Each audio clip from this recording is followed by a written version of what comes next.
Today's story is about two classmates who did not like each other at all but were trapped in a situation where survival itself became extremely difficult. They were stranded on an island for months, and how they survived and what events unfolded between them is what we will see in today's story. The story begins with a beautiful girl named Emma. She wakes up early in the morning and gets ready for school. Emma is a popular and intelligent student at school, with many friends. On the other hand, there is Dean, who is completely different from Emma. A lazy boy. Dean wakes up late in the morning, brushes his teeth in the bathroom, and immediately starts playing video games. His father, Jack, scolds him, reminding him that he'll be late for school. Meanwhile, Emma's mother, Barbara, drops Emma and her younger sister off at school. At school, Emma meets her best friend, Liz. While they are talking, a boy named Stephen comes up to Emma and says hi. Seeing this, Liz teases Emma. Later that same day in class, their teacher, Mr. Christine, announces that the bus for a Trinity Island trip will depart the next morning at precisely 7 a.m. While Mr. Christine is giving details about the trip, Liz whispers to Emma that Dean will also be going on the trip because of his father's money. Upon hearing this, Emma looks at Dean and makes a face. At lunchtime, Liz shares with her friends that the morning incident between Emma and Stephen was amusing and plans to bring Emma and Stephen closer during the trip. As they talk, Emma notices Dean cutting an apple with a knife. A little while later, a teacher, Miss Collier, approaches Dean and scolds him for bringing a knife to school. Liz then says to her friends that Emma should stay away from boys like Dean. The next morning, Emma gets ready for the trip and thanks her parents, Barbara and Phil, for letting her go. On the other hand, Dean refuses to go on the trip, but his father, Jack, convinces him by reminding him how hard he worked to get him a spot on the trip despite breaking school rules. Hearing this, Dean reluctantly agrees to go. Mr. Christine instructs all the students to board the bus. As Stephen gets on the bus, he asks Emma how she's doing. Liz teases Emma again, but Emma pays no attention. After some time, they reach Trinity Island. Upon getting off the bus, Miss Collier informs everyone that they can have fun in the pool for a while but must return before dinner. The activities will begin the next day. At the pool, Emma and her friends meet Stephen, and they all have fun. Meanwhile, Dean watches everyone from the balcony, sitting alone. In the evening, Liz informs Emma that the locals have invited them to a party on a boat. Initially, Emma refuses, but her friends persuade her to join. At the party, Emma looks for Stephen but finds him kissing another girl. Heartbroken, she starts to leave. Dean, who has also been observing everything, sees this. Suddenly, the police arrive at the party, as they had received reports of students consuming drugs there. Amid the chaos, Emma slips and falls into the water. Seeing this, Dean immediately jumps in to save her. He takes Emma to a small boat tied to the bigger one. However, Dean cuts the rope, and when Emma asks why, he replies that he doesn't want to get involved with the police. He assures her they will return to the big boat once the police leave. Soon, the smaller boat drifts far from the larger one. A storm begins, and Dean realizes the boat has no motor. A giant wave hits, and they tightly hold onto the boat. By morning, the waves have carried them far into the Arabian Sea. Dean's phone is soaked, so he asks Emma for hers, but there is no signal. Emma complains that they should have followed the party boat. Dean reassures her, saying, "Don't worry, someone will rescue us." Just then, they spot an island in the distance and steer the boat toward it. With much effort, they finally reach the island. Emma immediately checks for a network signal but finds none. Dean discovers a flare gun in the boat and keeps it with him. Hoping for help, the two venture into the island. Meanwhile, back at the hotel, Mr. Christine cancels the trip due to the events at the party. Liz tells him that Emma hasn't returned to the hotel and speculates that she might have been with someone else and didn't inform anyone. Liz also mentions that she last saw Emma on the party boat. Mr. Christine takes attendance and realizes Dean is also missing. That's when it dawns on everyone that both Emma and Dean are unaccounted for. The police begin questioning Emma's friends.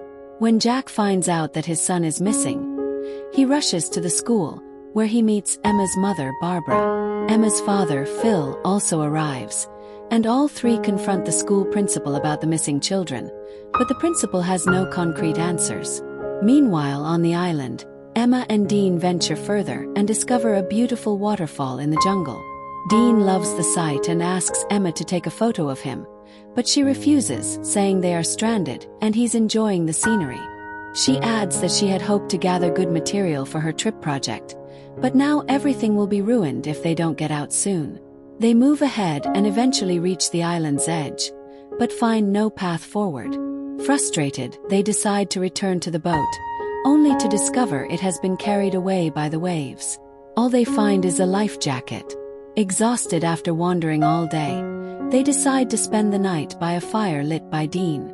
As the night gets colder, Dean notices Emma shivering and offers her his shirt. Grateful, Emma doesn't refuse. They talk about their parents and hope they will rescue them by the next day. The following morning, Dean wakes up to find Emma missing. Panicked, he looks for her and finds her on the beach, writings in the sand. When Dean asks what she's doing, she replies, "Trying to save our lives." Realizing they need to find drinking water, both begin searching. Dean goes swimming and Emma watches him from a distance. Meanwhile, at the hotel, Mr. Christine informs Dean's parents and Barbara that the police are searching for the children and have found a small boat that is likely theirs. Jack suggests hiring a private rescue team, but Mr. Christine insists on letting the police do their job. Back on the island, while Emma is collecting water, she feels uneasy, as though someone is watching her. Frightened, she returns to Dean. To shield themselves from the sun, they build a small shelter with leaves. Later, they write a large SOS on the beach, hoping rescuers will spot it.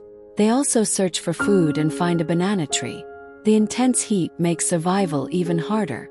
Emma struggles with her full pants, so she cuts them to make shorts.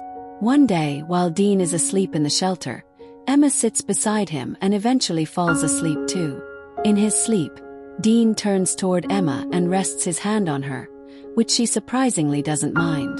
The next day, while Emma is bathing under the waterfall, Dean approaches and asks for sunscreen. Embarrassed, Emma tells him to go away, saying she thought there might be someone else on the island.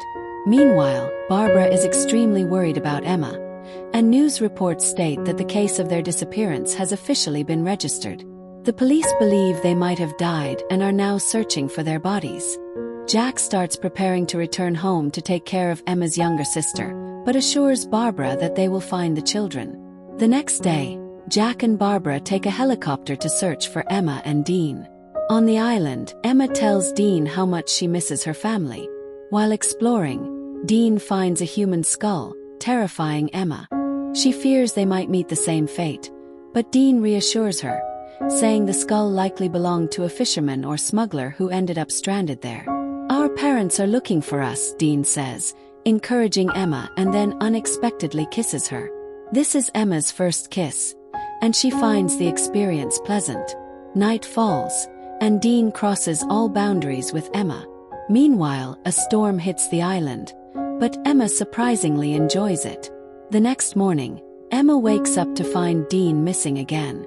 Searching for him, she ventures into the jungle and sees him digging a hole. Confused, she wonders what Dean is up to. Suddenly, Emma falls and injures her knee. Dean immediately checks her injury and reassures her, "You'll be fine." Afterward, they go to bathe in the waterfall. There, Dean tells Emma about his mother, who passed away in a car accident. Emma listens to him attentively. A little while later, it starts raining. Dean begins to enjoy the rain, and Emma smiles as she watches him. The two dance in the rain, and Dean places a flower in Emma's hair. Emma tells Dean, "I want to experience the storm again." Dean once again starts preparing for the storm. Meanwhile, the news reports that it has been a month since Emma and Dean have gone missing. The police believe they are no longer alive and have ceased their search. Barbara also feels the same and sets out with Jack in a helicopter to search for her daughter. They distribute flyers containing information about Emma and Dean. Jack tells Barbara, "We've done everything possible, but we couldn't find Emma and Dean. It's time to go home." On the other side, Dean tells Emma about the green light his mother had mentioned. He says, "This light is visible at sunset, but I've never seen it myself." A few more weeks pass on the island. During this time, Emma and Dean enjoy the island's beautiful surroundings. They swim in the ocean and have loads of fun. In this way, they grow very close to each other. Whenever they feel like it, they enjoy the storms and earthquakes. One day, Emma asks Dean, "How was the first time for you, and who was it with?" Dean replies, "It was when I was in school. I had a friend who was older than me." Dean then asks Emma, "How was it for you?" Emma smiles and says, "It was good, but because of the storm, sand got into the wrong places." Afterward, Emma says, "I want to experience more." Dean smiles and answers, "Okay." Later, the two go into the forest to collect fruits. While Dean is busy plucking fruits using tree branches, they suddenly hear the sound of a plane. They run quickly to an open area. Dean hurriedly searches for the flare gun in their bag but can't find it. Meanwhile, the plane flies far away. Emma also tries searching for the flare gun but doesn't find it either. Emma begins to suspect that there is someone else on the island who is stealing their belongings. Several more days pass. So far, only one plane has flown over them, and no one has come to their aid. Sitting in their hut, Emma says, "We might have to give up hope of returning home." They decide to live together in the forest. Suddenly, Dean hears the sound of an animal in the jungle. He goes into the forest to investigate, and Emma, worried about him, follows behind. After walking a little distance, Dean spots a black panther. Frightened, he starts running. After running far, he collapses to the ground. When Emma catches up, she sees Dean holding a blood-covered knife, and the black panther lying dead nearby. Meanwhile, Emma and Dean's friends and families have begun to move on with their lives. On the other side, Emma and Dean have also learned how to survive on the island. They hunt, live in a hut, and have given up hope. Now they happily spend their days together. Suddenly, their lost belongings start falling from above. Looking up, they see a monkey in a tree throwing their items. The monkey has the flare gun in its hand as well. Emma shows the monkey a banana, and it throws the gun down. Just then, they hear the sound of a helicopter overhead. They quickly run to the open area. Emma loads the flare gun and fires, catching the helicopter's attention. They are rescued, and after 3 months, they finally return home. At the airport, Emma and Dean's friends and families are overjoyed to see them. Their parents take them to their respective homes. That same night, Dean comes to meet Emma.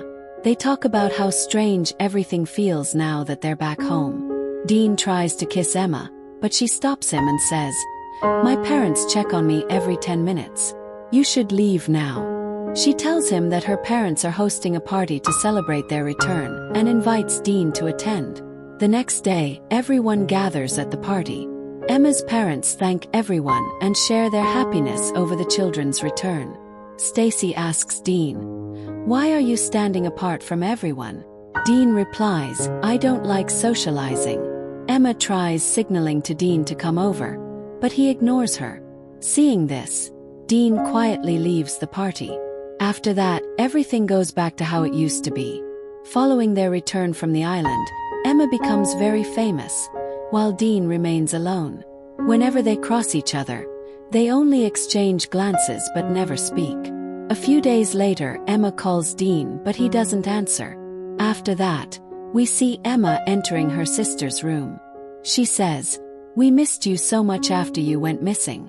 Mom and Dad were incredibly worried. We had almost given up hope of ever seeing you again. But now we're all together and we're so happy." To this, Emma's sister replies, "You're the best sister I could ever ask for." They decide to go to the prom party together. On the other side, Dean visits his mother's grave and cries a lot as he remembers her. On prom night, Dean is watching TV when his father asks him, "Would you like to wear my coat and go to the party?" Meanwhile, Emma has already arrived at the party with her sister. Liz takes her outside to show her a surprise. Emma sees Dean standing in the rain, wearing the coat and waiting for her. Seeing him, she recalls the moments they spent together on the island. Emma steps out of the party and goes to Dean. Both are overjoyed to see each other and share a kiss. The story ends with this scene.